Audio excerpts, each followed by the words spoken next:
Thanks for tuning in to Quillbilly Garage. This is another episode where my son's putting back together this 1971 Ford F250 Ranger. Today he's working on the engine, and you may recall from previous videos that this had a 360 in it that was the previous owner had started taking it apart for an unknown reason, and when we got the truck the engine was seized up. We assumed that it was seized up from moisture getting into the engine because the carburetor had been taken off and the engine wasn't really protected other than the hood on the truck. So you'll also may remember that we have a good running 390 that we were going to put in here, and my son's been getting that 390 cleaned up and painted and ready to go. One of the things that needed to be swapped from the original engine out of this truck was the oil pan to get the sump in the correct location. Well, taking that oil pan off the 360, he discovered what had gone wrong with the original engine. This is the 390 that my son is getting ready to install in the truck. If you've watched my older videos, earlier on I did a video on this engine. It wasn't all painted up and looking good like this. It was just an old, supposedly rebuilt 390 that I'd gotten from a friend. And we had it sitting over there on that flat deck cart with those headers attached. And I did a video titled something like starting a 390 Ford engine on the ground.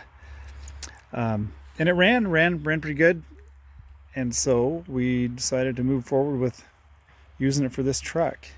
So my son has been cleaning it up. He ran into a few problems. You can see on the exhaust manifold, well, where the exhaust manifold bolts, there are some holes that had gotten broken off bolts in them, broken off studs, and they'd gotten re-drilled, but not quite in the right place. As you can see there. So he got them all. This side isn't as bad, but when he was cleaning them up, looks like that one might have a helicoil in it, not sure. When he was cleaning them up, he was running a tap through them to, clean the threads up a little better, and one of the tap broke off in one of the holes, and so that was kind of a roadblock for a while. And then a friend of us mentioned, well, hey, you could weld a nut to the broken off tap and then unscrew it, and so that's what he did, and he was successful with that. Here's the broken off tap, and he took this washer, stuck that nut on it and welded it to it, and it worked. Always feels good to have a success like that after having the disappointment of breaking off a tap. Now here's the 390 with the pan off, and it looks pretty clean so far. Remember, this is the one that we were told was rebuilt, but we didn't really have any documentation of that. So if you look down in there, the pistons look really clean. There's not a big buildup of sludge. The oil pickup screen is clean. We had the valve covers off a while back, and it looked really clean in there too. So now over to this 360. We figured out why it was seized up. And if you look at number 8 connecting rod, it is undone, came apart, wrapped itself around the connecting rod next to it, and you can see it down there, hopefully. And you're not going to be able to make this out, I don't think, but this connecting rod has opened up, probably broken off on the other side, but there is quite a gap. Again, you're not going to be able to see it here. I'm trying, but there's a big gap between the journal and where the bearing would be.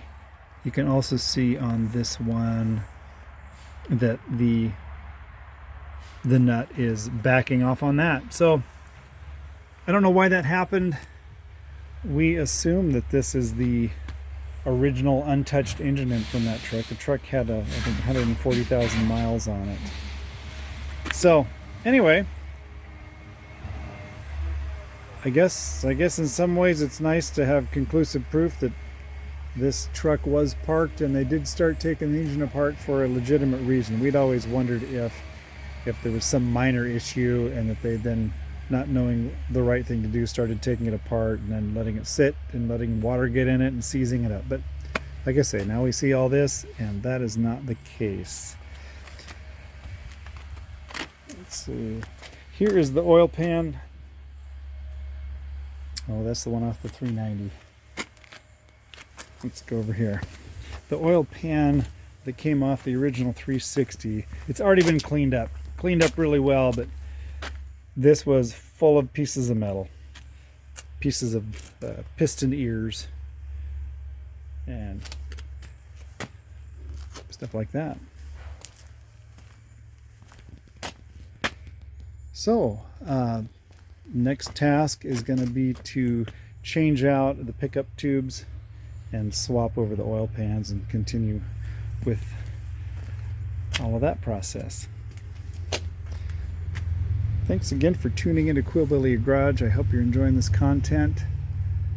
If this is the first time seeing videos on this 1971 Ford F250 truck, I recommend that you go back and look through my episodes and find more details on the truck, see the progress that has been made.